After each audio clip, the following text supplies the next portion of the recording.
Sometimes the best way for an actor to portray fear is to actually experience it. Welcome back to Development Hell, where we look at the disturbing production stories behind your favorite horror films. Today's episode is a special one because it's the first to have my face in it. I'm not sure if that's a good thing or a bad thing.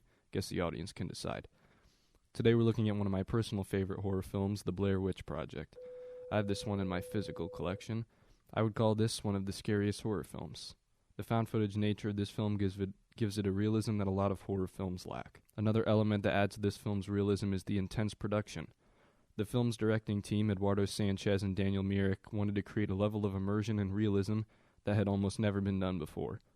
Myrick and Sanchez weren't going to throw a cast of young actors in the woods just to see what could happen. A part of what makes the Blair Witch Project successful is the careful attention the filmmakers set to place, thoroughly placing key points in the Maryland woods where the actors needed to reach over an 8-day, 24/7 shooting schedule. The directors were aided by their producer, Greg Hale, thanks to his experience in the military. Myrick explained device that Hale helped the actors learn how to use a GPS device, which the crew programmed with the coordinates of different locations and campsites during the shoot. Myrick remembered when Hale told the small cast and crew how their safety is our primary concern, but your comfort is not. The casting call announced the extremely challenging roles and how the film was to be shot under very difficult conditions. The filmmakers didn't give any warning as to what the incoming actors could expect in these auditions, as they intended to use improv skills to bring the realism they wanted into the Blair Witch Project. 3 actors were selected from this process, in which the filmmakers wanted to hear a response from their prompt, "You've just served 10 years of a 20-year prison sentence. You're up for parole. What do you have to say for yourself?" The original idea involved the characters all being men, but this changed when Heather Donahue arrived. Myrick recalled in the Guardian interview being unnerved when she responded, "I don't think I should." Along with Donahue, the other selected actors were Michael C. Williams and Joshua Leonard. Although the characters became frightened by noises out in the woods by nightfall, Donahue and her co-stars knew who was making it. It wasn't any witch, it was the crew. In the Guardian interview, Leonard said as much. The fear level on the nighttime interventions wasn't actually that high. Your body would have finally warmed up the sleeping bag enough for you to fall asleep, then you'd hear baby noises outside. It was more annoying than anything else. We've got to act now. To help the cast in their performances, Williams recalled how the food for his co-stars and himself was rationed to pull out genuine reactions of frustration. In the Vice article, he said, "Let's say the first day was a sandwich and a bag of chips for lunch, and the second day was maybe just the sandwich. The third day was maybe just the bag of chips. The fourth day, maybe we didn't have a lunch. By the last couple of days, there was enough to sustain, but not a lot of food." Adding to his discomfort was how the actors were lucky if their sleeping bags were just damp. One time, the rainy weather completely soaked their supplies at their designated campsite. On this miserable night, the Blair Witch's abandoned house would have been at least a dry location.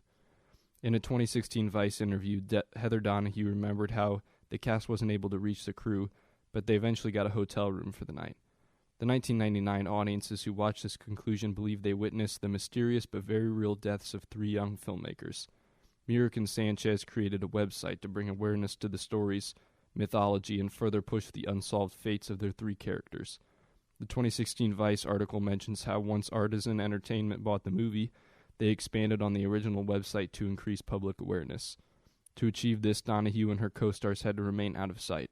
It was easier said than done. Leonard recalled the strange aftermath of this, saying, "As individuals, it got weird since we'd used our real names in the film. Our parents were getting condolence calls. Then, when the cat was finally out of the bag and we started doing press, some people still didn't believe us.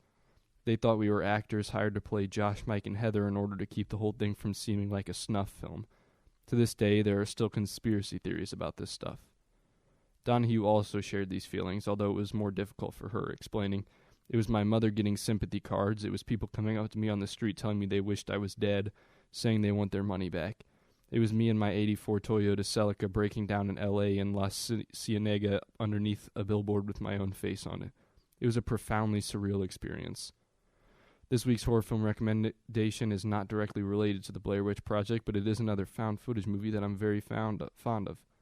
Just in time for the release of the highly anticipated Creep tapes, releasing on Shudder November 15th, I recommend you check out the Creep movies. They are genuinely unsettling found footage look into the process of a serial killer. The first is a more straightforward slow-burn horror flick, and the second is more of a doomed romance. They feature an incredible central performance from Mark Duplass as the titular serial killer. And spoiler alert, they're both amazing. Make sure to tune into next week's episode of Development Hell for a deep dive into the cursed backstory and production of The Exorcist.